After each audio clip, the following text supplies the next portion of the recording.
Problem ఏంటో తెలియట్లేదే. నా problem కళ్ళ కాదన్నయ్య, బ్రెయిన్ కి. అది కాదు, ప్రాబ్లం ఏదైనా డాక్టర్లు కళ్ళే కదా చెక్ చేస్తారు. సరే వదిలేసి, ప్రాబ్లం ఏదైనా మనం చూసుకుందాంలే.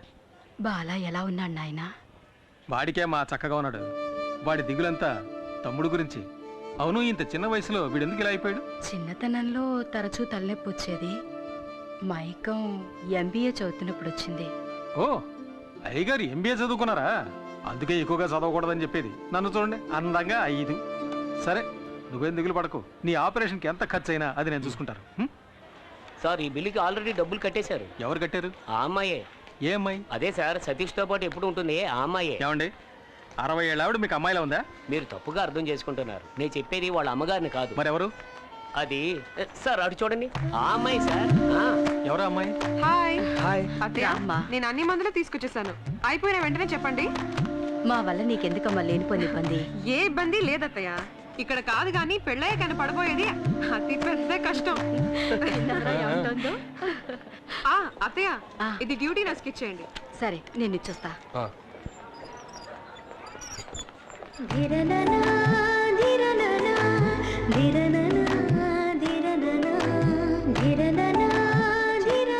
ఎన్ని మందులు రాసిస్తారు? అమ్మా, ఈ మందులు తీసుకురమ్మన్నారమ్మా. శాలిని, మీ అక్కని అడిగానని చెప్పమ్మా. అలాగే అత్తయ్య. ఈ మందులకి ఎంత డబ్బు ఖర్చు అవుతుందో? ఎంత డబ్బు ఖర్చైనా పర్లేదు అత్తయ్య. సతీష్ కి నయం అయితే ఇదేపటి నుంచి? ఏదన్నయ్య? ఆ అమ్మాయి నవ్వే స్టైల్ చూశానుగా. అదే, ఆ అమ్మాయి పేరు శాలిని, మిడిల్ క్లాస్. ఏదో చిన్న ఉద్యోగం చేస్తుంది. వచ్చిందంటూ నాకు సహాయం చేస్తుంది. నేను ఎంతవరకు ప్రాణాలతో ఉంటానో నాకే తెలీదు. నన్ను వదిలేమని ఎన్నిసార్లు అన్నా తను వెళ్ళలేదన్నా. Anyway, best of luck. Thanks. డబ్బుతో తిరిగి వస్తాను. అన్నా, ఏనా ఆపరేషన్కి డబ్బు తీసుకొస్తానని నువ్వు అన్నది నాకు సత్య చెప్పడానికేగా? నీ గురించి నువ్వేం దిగులు పడకు. నా మాటలు అక్షర సత్యాలు. టాక్సీ టాక్సీ బాబు, పోలీసులు చూస్తే ఓవర్ స్పీడ్ అని ఫైన్ వేసేస్తాడు. చేసే ఫ్రీ సర్వీస్ కి ఇంత బిళ్ళపా, మూసుకొని రావయ్యా. Very good. మనసులో ఏమి దాచుకోకుండా తుప్పుకు నువ్వు చూసావా? నువ్వు నాకు నచ్చావు. ఇదిగో నువ్వు అడిగిన డోర్. ఏంటయ్యా, అంబాసిడర్ డోర్ అడిగితే మారుతి డోర్ తెచ్చావు? నీకేంటి, దిగడానికి డోర్ కావాలి. ఏదైతే ఇంకో విషయం, కొత్తగా ఒక స్టీరింగ్ వచ్చిందట. బిగిస్తే బ్రహ్మాండం మైలేజ్ అట. కావాలంటే కబురు చేయిస్తా. నువ్వేమి ఇవ్వక్కర్లేదు, తీసుకో. హాయ్ మూర్తి. ఎలా ఉన్నావు? అబ్బా, సేమ్ పవర్. ఎప్పుడు రిలీజ్ అయ్యా? వాళ్ళే ఏంటి కొత్త బిజినెస్ మొదలెట్టావా? Technical dealing. ఇక్కడి డోర్ అక్కడికి వెళ్ళి అమ్మేస్తాను, అక్కడ డోర్ ఇక్కడ తీసుకొచ్చి అమ్మేస్తాను. టోటల్ గా నేను ఒక ఆటోమొబైల్ షాప్.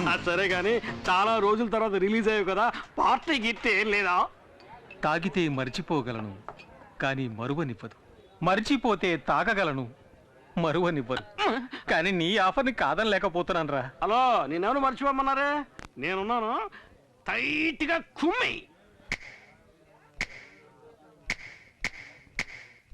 సరుకు రెడీనా, సరుకు రెడీనా, సరుకు రెడీనా, హే చురుకు సరుకు రెడీనా.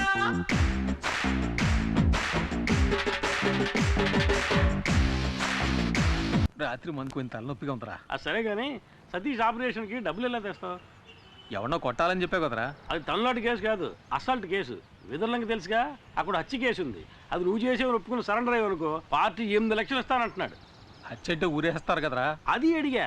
పైకోర్టుకి అప్పీల్ చేసుకుని సాక్షులు మార్చేసి బయటికి తీసుకొచ్చి లాయరే చెప్పాడు. కాకపోతే 2 ఏళ్ళు జైల్లో ఉండాల్సి వస్తుంది. అది మనం కుదరదని నేను వదిలేశాను. అలా ఎందుకన్నావు?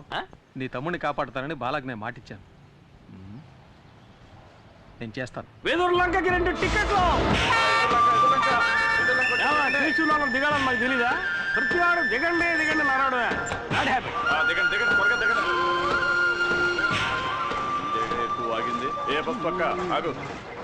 ఏంటి కొనాను? ఏది చూపించు. నువ్వు బస్సు చూపించు. ఇదేనా బస్సు? అయితే ఇదిగో టికెట్. ఇది పాత టికెట్ అయ్యా. బస్సు మాత్రం కొత్తదా?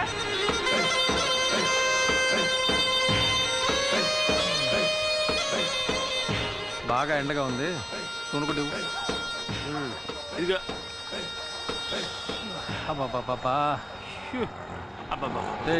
నేనేం చేస్తే అదే నువ్వు చేయాలా?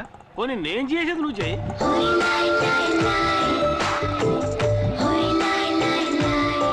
మూర్తి,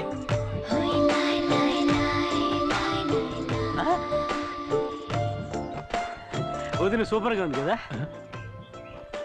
నీకు అన్నయ్యలు ఎవరన్నా ఉన్నారా? నాకు నువ్వే అన్నయ్యవి. పర్ఫెక్ట్ గా చెప్పాను కదా. మోసుకుంటా. వదిన కాలు అందంగా ఉంది కదా. చెప్పు కూడా అందంగానే ఉంది.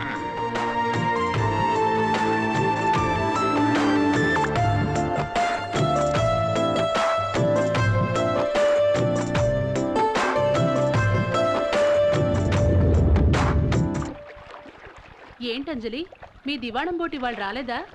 వదిన పేరు అంజలి మూర్తి. అంజలి మూర్తి.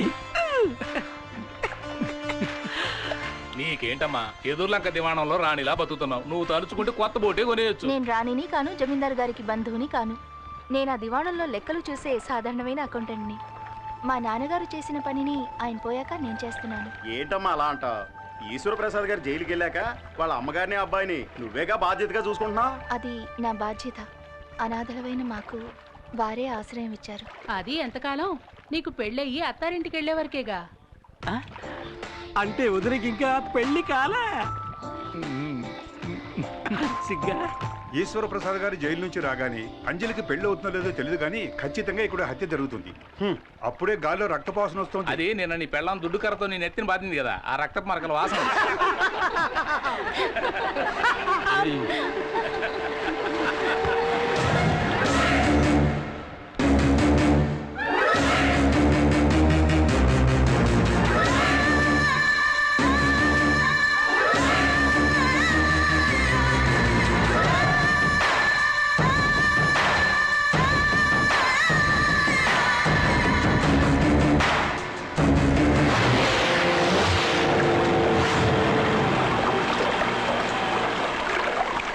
అంజలి, వెదుర్లంక జమీందారు బోటు రిపేర్ అయిందని ఇందులో వెళ్తున్నావా?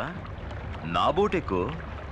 జమీందారు బోట్ లాగా తుప్పు పట్టిన బోటు కాదు, సరికొత్త బోటు. రావే, నేను నిన్ను డ్రాప్ చేస్తాను.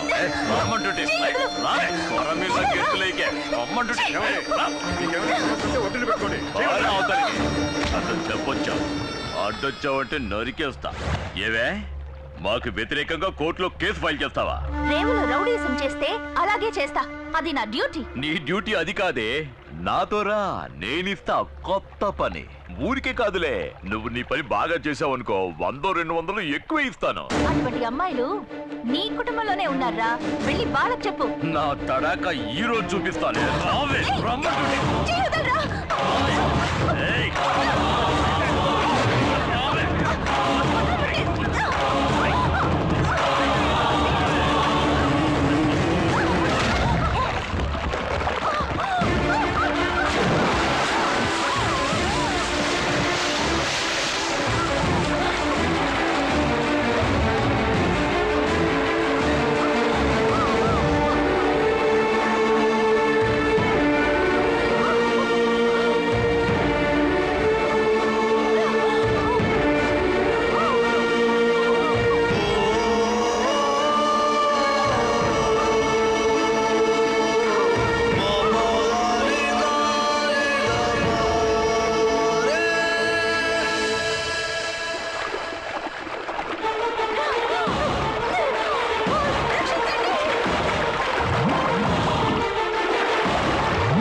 గిరి,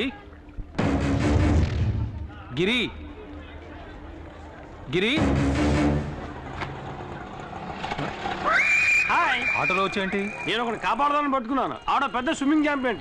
నన్ను లాక్కుంటే అవతల రోడ్డుకి వెళ్ళిపోయాడు. నేను అక్కడి నుంచి ఆటో వేసుకొచ్చాను. నాకు తెలుసురా నువ్వు మునిగిపోవని. నా మీద నీకు అంత నమ్మకం? ఎందుకంటే ఈ బుర్ర అంతా డొల్లేరా, మునిగిపోదు. నిన్ను ఎవడో ఆటోలో ముందు నీ కోసం వెతుకుతుంటే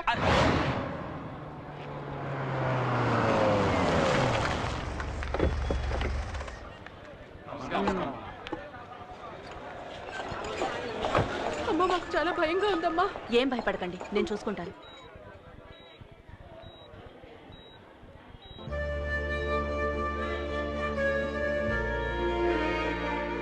నమస్కారం అమ్మా. అంజలికి ఇప్పుడు ఎలా ఉంది? నీళ్ళల్లో పట్టం వల్ల భయపడింది. 2 రోజులు రెస్ట్ తీసుకుంటే సరిపోతుంది. Thank you doctor.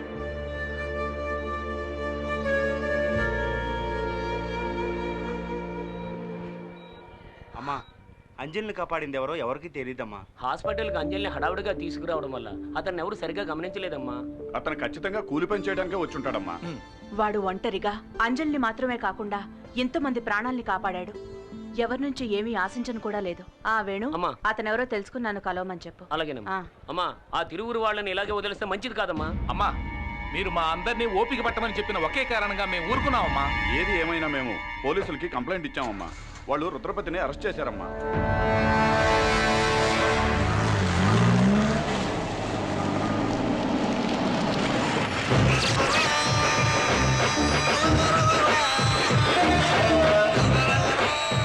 సార్, ఊళ్ళో వాళ్ళు ఇచ్చిన కంప్లైంట్ కోసం ఊరికే ఫార్మాలిటీకి అరెస్ట్.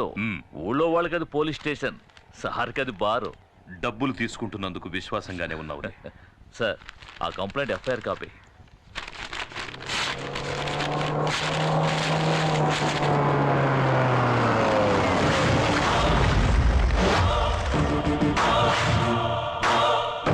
ఎన్నడూ రాని వాళ్ళు వచ్చారే. అచ్చోసి ఊరి మీద వదిలేసావే నీ తమ్ముడు రుద్రపతి. వాడి కాళ్ళు ఈ ఇన్స్పెక్టర్ గారు ఎలా పట్టుకుంటాడో చూసి పోదామని వచ్చాను. జమీందారుని ఈయనేం చేస్తాడో. జైల్లో ఉన్నాడే నీ కొడుకు ఈశ్వర ప్రసాద్, వెళ్ళి వాణ్ణడుగు. ఆ రోజు ఈయన నీ కొడుకును అరెస్ట్ చేసి నడ్డి మీద తన్ని వీధుల వెంట ఈడ్చుకెళ్తూ ఉంటే నొప్పి తట్టుకోలేక అమ్మా అని అరిచాడే. ఆ కేకలు నా చెవుల్లో ఇంకా వినిపిస్తూనే ఉన్నాయి. ఆ రోజు ఇతను ఆపాడు, లేకపోతే ఆ రోజే వాడి కథ ముగించేవాడిని. అందుచేత ఇతని కాళ్ల మీద పడి కృతజ్ఞతలు చెప్పి ఇక్కడి నుంచి వెళ్ళిపో. నాయుడు, పగ నీకు నాకేరా? ధైర్యం ఉంటే నన్ను ఎదుర్కొని చూడరా. నీ ప్రతాపాన్ని తల్లిదండ్రులు లేని అమాయకాన్ని చూపించుకో. ఇంతకు మించి ఒక్క మాట మాట్లాడావో ఆడదానివని కూడా చూడు, నరికేస్తా. నరకరా, నరకు, నరకేసేయ్. నీకు గుర్తుందా, ఇదే చేత్తో నీకెన్నిసార్లు అన్నం పెట్టుంటాను. అందుకు కృతజ్ఞతగా నన్ను నరికేరా, నరికేయ్.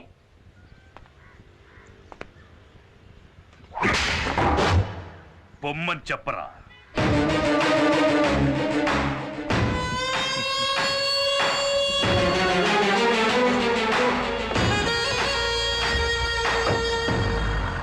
ఇదే లాయర్ గారి ఇల్లు. ఆహా, సూపర్ కారు. ముందు వచ్చి డోర్ పీకేశాం. అంతమంది జనం ఉన్నారేంటి? మనకి పోటీగా వచ్చారేమో. లాయర్ గారు లేరా అండి? ఉన్నారు. గుంపుగా వస్తే బావకు భయం.